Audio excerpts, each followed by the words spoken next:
হাসনাত আব্দুল্লাহ একটা স্ট্যাটাস দিয়েছিলেন যে বিদেশি দূতাবাস আওয়ামী লীগকে পুনর্বাসনের চেষ্টা করা হচ্ছে, এরকম ওই সময় কি এরকম? এখানে অনেক স্টেক হোল্ডার আছে যারা আওয়ামী লীগকে পুনর্বাসন করতে চায়। এখানকার কর্পোরেট এস্টাবলিশমেন্ট যারা আওয়ামী লীগের ক্ষমতায় থাকার সুবিধা নিয়ে ঋণ খেলাপি করে তাদের বিজনেসকে শক্তিশালী করেছে, তাদের তো ইন্টারেস্ট আছে অবশ্যই আওয়ামী লীগকে ফিরিয়ে আনার।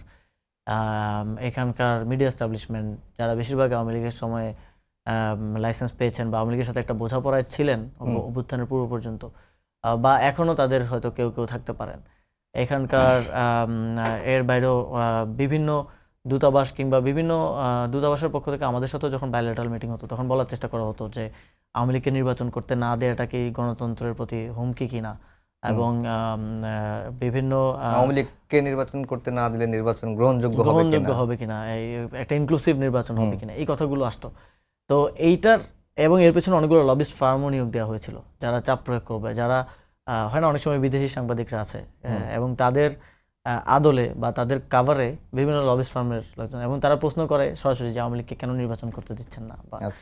ইভেন আমাকে প্রশ্ন করেছিল জার্মান একটা পত্রিকার, তারা বাংলাদেশে এসেছিল কভার করতে, প্রশ্ন করেছিল যে আওয়ামী লীগকে আপনারা কেন নির্বাচন করতে দিচ্ছেন না বা দিবেন না, এটা ইনক্লুসিভ নির্বাচন তো তাহলে হবে না, এটা প্রশ্নবিদ্ধ নির্বাচন হতে পারে।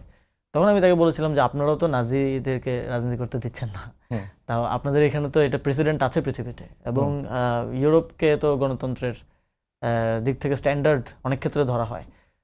তো সেক্ষেত্রে আমাদের তো এটা প্রেসিডেন্ট অনুযায়ী আমরা করছি। তো এই ধরনের কথাবার্তাগুলো ছিল সে সময় বিভিন্ন লবিস্ট ফার্মের মাধ্যমে, বিভিন্ন কূটনৈতিকদের মাধ্যমে।